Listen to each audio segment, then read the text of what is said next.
नमस्कार। बधाई हो आप सबको पशु परिसर के। सबको बधाई इसलिए दे रहे हैं कि सबको ही पास कर दिया, क्योंकि पहले तो किसी को किया ही नहीं। सर मैं हो गया तो कोई बात नहीं, तो बिल्कुल यहाँ कौन देखा होगा तो हो गया तो बात लगे, बाकी बाबा ने सबको खुश कर दिया है।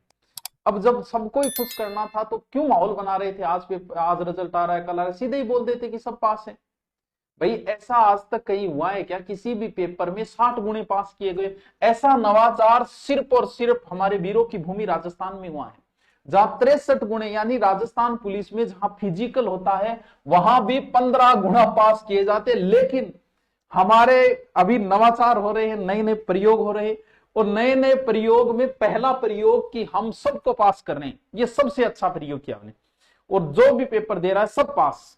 जैसे आजकल स्कूलों में कर दिया ना, किसी को फेल नहीं कर सकते, तो हमने भी कर दिया किसी को। अरे आप किस आधार पे इसको कर रहे हो? 60 गुना, 4 लाख लोगों को आपने पास कर दिया। 5,000 के लगभग पोस्ट थी, दुगुने कर देते, 3 गुणे कर देते, 5 गुणे कर देते। या फिर ये हो गया कि सबको एक जगह ले लो और बाद में देखेंगे किसको, क्योंकि कुछ गड़बड़ वाले हैं वो पता नहीं चले भीड़ में उनको। अरे भाई रिजल्ट जारी करना था, आप दुगुने के कर देते। और आज तक पहले रिजल्ट आते आए हैं, जितनी पोस्ट ही उतनी पे रिजल्ट आता है, फिर वेटिंग लिस्ट जारी होती है ताकि एक उम्मीद ही बंधे। तो यहां आपने 4-4 लाख को पास कर दिया, किस आधार पे? कि ये हो गया कि भाई मैं बूढ़ो आदि हूं, मैं कि नहीं नाराज कौन करना चाहूं। और थे शायद पास हो तो थोड़ी देर बाद में होंगे नाराज, तो फिर तो दुगने कर देते। 3 हमें कृपया बताने की कोशिश करें, हमें बताए ताकि हमें भी पता चले कि आपने इतने लोगों को क्यों पास किया है। 60 गुना आज तक कभी ऐसा हुआ ही नहीं है कहीं कि इतने गुने लोगों को कभी पास किया गया हो। दूसरा नवाचार, नॉर्मलाइजेशन के नाम पे आप कर क्या रहे हो? नॉर्मलाइजेशन का मतलब यह हुआ कि जो पेपर टफ आया उसमें नंबर बढ़ाए जाते हैं, और जो पेपर इजी आता है उसमें फिर घटाए जाते हैं। लेकिन ये पता आपको बाद में क्यों चलता है कि ये पेपर इजी था, ये टफ था? पहले ही पेपर बराबर बना देते भाई, बाद में आपको पता चल जाता है। नॉर्मलाइजेशन के नाम पे शोषण हो रहा है। ऐसा ना हो कि जो बिहार में आंदोलन हुए वो राजस्थान में हो। इस क्यों? क्योंकि आपने ऐसा किया है। पहला पारी का जो पेपर है वो तो आप क्या बता रहे हो, पहले पारी का पेपर, और आप इजी बता रहे हो, और इजी बता के इसके नंबर जो है घटा रहे हो। और छठी पारी का आप टफ बता रहे हो, और टफ बता के इसके नंबर बढ़ा रहे हो, और वो भी कितने, 25 से 30 नंबर। और आपको पता है कि आपने पेपर देखा है क्या, लास्ट पारी तक टोटल पेपर में से 10 से 15 क्वेश्चन आपने रिपीट किए। आप इतने परसेंट रिपीट कर रहे हो और आप ये कह रहे हो कि ये लास्ट वाला पेपर टफ था। किस आधार पे आपने टफ घोषित किया इसको? पहला पेपर बच्चे को पता है, जबकि पहले पेपर के बाद हमने बता दिया था कि बच्चों ये पढ़ लेना, ये पढ़ लेना, ये पढ़ लेना, ये प्रश्न आ रहे हैं, और हर पेपर में आप 5 से 10 क्वेश्चन रिपीट करते जा रहे थे। और आप बोल रहे हो कि लास्ट वाला पेपर जो है वो टफ था इसलिए हम नंबर बढ़ा रहे हैं, और ये इजी था इसलिए हम घटा रहे हैं। तो ऐसा न हो कि युवाओं के बीच में किसी प्रकार का आंदोलन खड़ा हो। आपने या तो, आपको जब पता है कि पेपर टफ है पहले दिन ही कर लिया करो, जब पेपर बनाते हो तब भी कह दिया करो भाई पेपर बराबर बनाइयो रे, टफ रीजी ना बना दियो पेपर। बाद में आपको पता चल जाता है कि ये पेपर टफ था इसलिए इसको ये करो ये करो। अरे लास्ट पारी में प्रश्न रिपीट कर रहे हो आप, और लास्ट पारी को आप टफ बता के उसके नंबर बढ़ा रहे हो, वो भी कोई 2-4 नंबर बढ़ जाए, 25 से 30 नंबर।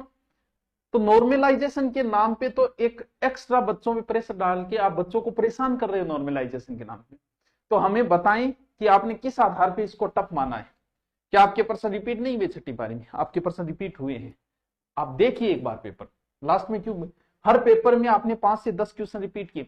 पहली पारी वाले को तो पता ही नहीं होता क्या होगा, कौन से प्रश्न ज्यादा आ रहे हैं, कौन से ज्योग्राफी के आ रहे हैं कि हिस्ट्री के आ रहे हैं, किसके ज्यादा आ रहे हैं। लास्ट तक तो सब पता चल गया था। अभी करंट में इतने 2 साल पुराना करंट पूछ रहे हैं, इसमें ये पूछ रहे हैं, ज्योग्राफी के ये पूछ रहे हैं, वैसा ही पैटर्न रखा आपने।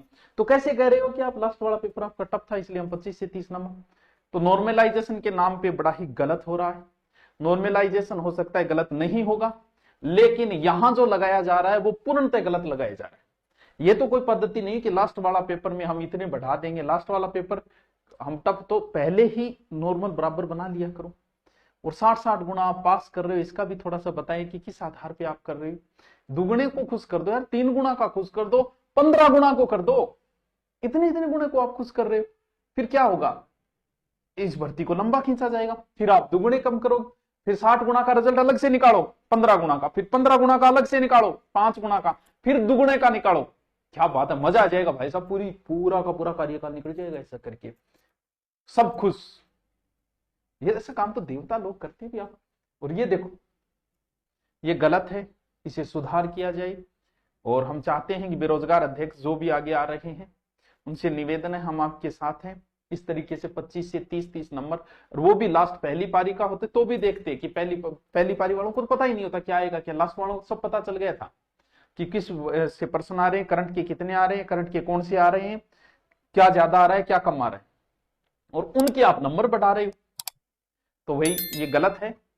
और जो भी बच्चे इस 4 लाख में शामिल हुए, ठीक है, खुशी की बात है, आपको मोटिवेशन मिला होगा, लेकिन अपनी तैयारी जारी रखें, बढ़िया तरीके से तैयारी करें, अच्छा जीके पढ़ते रहें, किसी भी चैनल पे पढ़े, ऑनलाइन पढ़े, वो आपकी इच्छा है। तो आप पढ़ाई जारी रखिए। नवरात्रा का ऑफर भी है, उसका फायदा उठाए तो धुरीमना पे जाके उसका भी आप फायदा उठा सकते हो, लेकिन अपनी तैयारी जारी रखिए। इसमें जो रैंक ज्यादा जिसकी नीची है तो वो तैयारी, एक्स्ट्रा तैयारी रखिए, इससे सिर्फ मोटिवेशन और स्टेटस लगाओ, बस इतना ही। ठीक है, ओके, थैंक यू।